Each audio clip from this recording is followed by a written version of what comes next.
মানা শেষে পড়ছি। সারাদিন দেখো আমি আর জীবন আমি আর জীবন হম না। এ মানা শেষ দেখো আমি আর জীবন হম না, আমি তুমগো মেন গেট দেখাইতাছি। একটু ধৈর্য ধরো অলপমান পিছতে ই বলে যাম আমি। বাগানে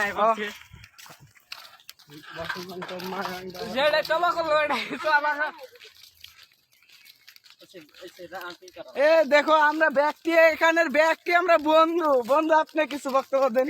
আমি কি বক্তব্য আর বক্তব্য জীবনে এখানে আমার বক্তব্য আমাদের এই বন্ধু বক্তব্য দিয়ে বন্ধু বন্ধু কিছু কন। তাহলে তাও অল্প কে কাজ